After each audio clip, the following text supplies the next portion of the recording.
you a sense of the footprint that Visa occupies. In FY23, the Visa network enabled $15 trillion in total volume and 276 billion transactions. They operate across 200 countries, and of course India is a strategic market for Visa, and here's why. Outside of their home base, which is the US, India is the second largest employee base for Visa. Shereen, it's great to get your insights on why you're bullish on India and what gives you confidence about the India digital story. Let's start with your visit to Mumbai. I believe you had quite the experience of using your digital payment system to buy some vada pav on the streets. I did. It's an honor to be here. Looking forward to the discussion. And it's been a great trip. This is my first trip back to India since I assumed my new role as CEO of the company, and there's so much happening here. And so I'm here to learn. When I was in Mumbai, I was meeting with our partners and our clients, big banks, small banks, fintechs, big techs. I met with our employees who have lots of ideas on things that we can be doing better to help them in the market. And I got out and walked around. Sound boxes, QR codes, coffee shops. They wanted me to experience what's really happening here so that when we're back helping the team here in India, we really understand it. It was quite an experience. Did you expect it to be as smooth as it turned out to be? I had been told that it was smooth, but until you actually scan the QR code and see how quick it works, and you hear the sound box and the words that come out of it, and you see how that's helping the person who's running the small booth, it's very impressive. Speaking of impressive, let's talk about the UPI moment in India, and that's been the big sort of event. It's pre-UPI and post-UPI. That's how the digital payment network is being seen in India. Do you see UPI as competition, or do you see UPI as a collaborator? Well, first let me say, I think what's happened with UPI in India is nothing short of remarkable. I think it has accelerated financial inclusion in this country by more than a decade. The speed, the growth, the adoption, the user experiences that I was talking about, they're nothing short of remarkable. We see it as an opportunity for Visa. I believe that we can help build on the financial inclusion that has happened as a result of UPI and help turn that into financial empowerment. Help work with the banks in India, help work with the ecosystem in India to create new credit products, to help people grow up the credit ladder, help them build wealth, help empower them financially as a result of the great work that's happened with UPI in India. So given the fact that you believe that UPI presents itself as an opportunity and not necessarily merely as competition, what's the target that you've set for the India team? What's the plan in terms of incremental investments, in terms of expansion? As I pointed out, you've got, about 4,000 employees here working in India, largely sitting out of your Bengaluru spaces, your Bengaluru offices. What was all of this going to mean now as far as Visa's future expansion in India? Yeah, well, first, I'm so proud of our team here. Our team in Bengaluru, our team in Mumbai, they are every day coming into work, serving our clients, serving our partners, and doing everything that they can do to not only help build new innovations for India, but increasingly to build products and services that we can export from India all around the world. We feel just so proud and so great about the team that we have here. I'll tell you, I leave India thinking I need to set the targets higher. Set the targets higher, not for just the investment that we make as a company, but also the results that we expect of our team here. So I'll definitely take that back from my trip. And we have been in this country for 40 years. Yeah. When we're thinking about the opportunities in this country, we're thinking about the next 40 years and the next 40 years after that. Those are the time frames we're thinking about in terms of the investments that we're making in the country. Well, let's talk about the next 5 years, not the next 40 years, because we don't know what's going to happen in the next 40 years. So over the next 5 years, in terms of the opportunities that you spoke of and in terms of focus areas that you intend to double down on, remittances, cross-border, how is Visa going to operate in those spaces? How do you intend to leverage the advantages there? Yeah, first of all, if you just step back, for all of the success that you and I have been talking about with the digitization of payments in India, there's still more than $1 trillion in cash. So we're not a cashless economy by any measure. So we still have an opportunity to partner and to work to help digitize that cash. But then building on kind of the consumer payments that you and I make every day, there's enormous opportunities in B2B payments, in government payments. There's an enormous opportunity in transit systems.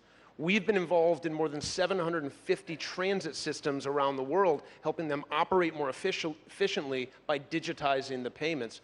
And then, as you said, we see remittances as a tremendous opportunity. We've built out a platform, we call it Visa Direct, where we have 8.5 billion endpoints, cards, accounts, digital wallets all around the world. And what we're doing is we're putting that platform to work to make remittances in and out of India and all over the world, but this is the biggest corridor for remittances in the world, make them more transparent, make them faster, make them cheaper, make it a better user experience for both the sender and the receiver. And we think that's a tremendous opportunity for us to continue to help and add value here in India.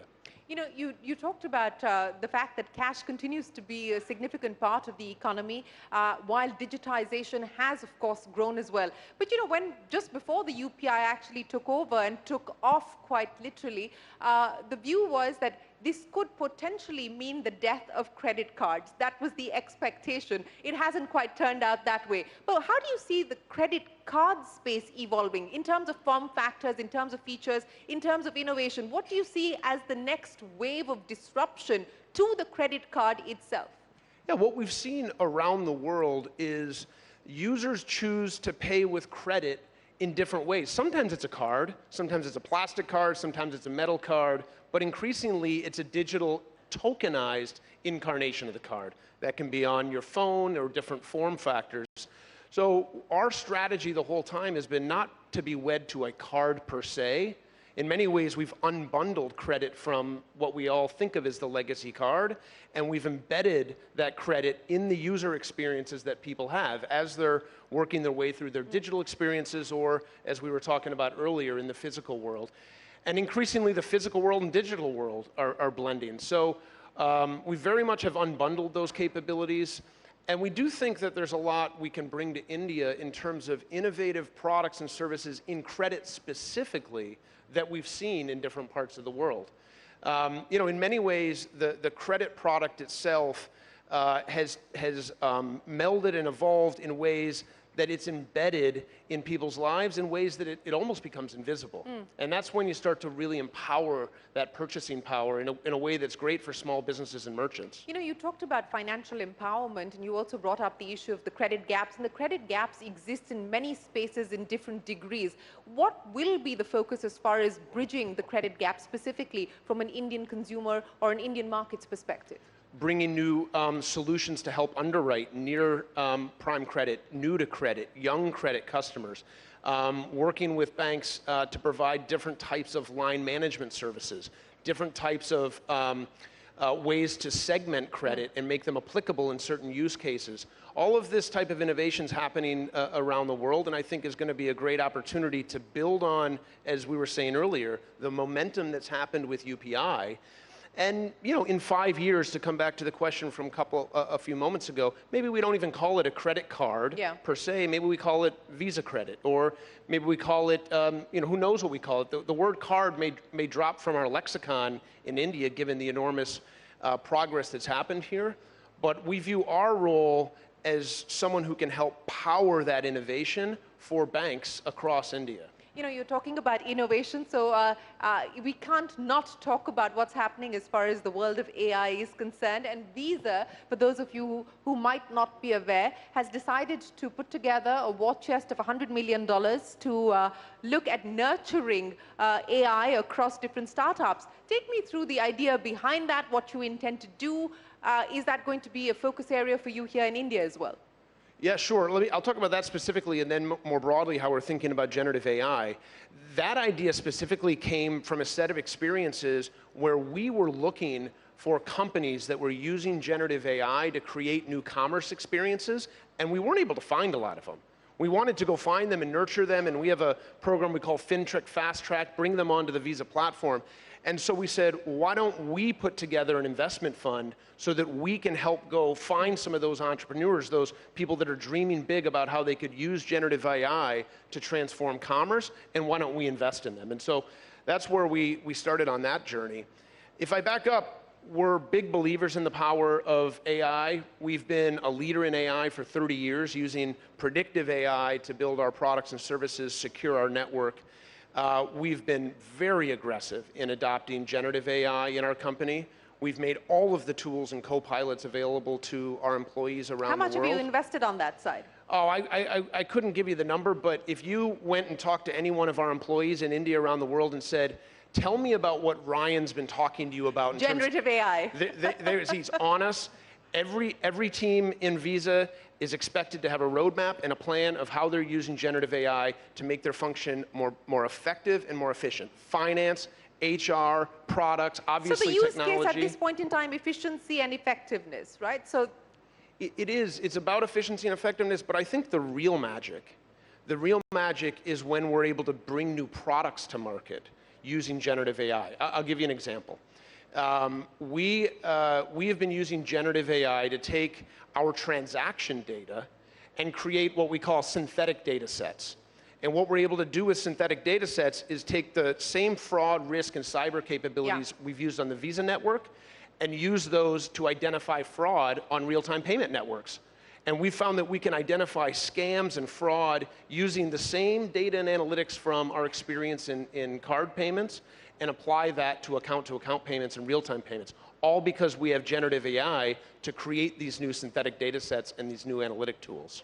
You know, let me just stick with that. Given what's happening in the Indian fintech space, specifically on the startup side, is that something that you're looking at closely? Does anything excite you there? Are we likely to see you fund anything on that side?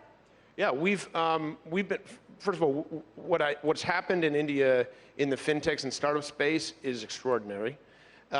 We partner with most, if not all of them, to help them. We've invested in several of them here in India. I'm looking for more generative AI commerce companies, so if you find any as part of this conference, please let me know. We're looking to invest in them. That's the pitch. So if anyone's watching this, the global CEO of Visa is on the lookout for Indian fintechs who are focused on the generative AI space. Hopefully you'll start to get a lot of people writing into you, Ryan. That would make me extremely happy.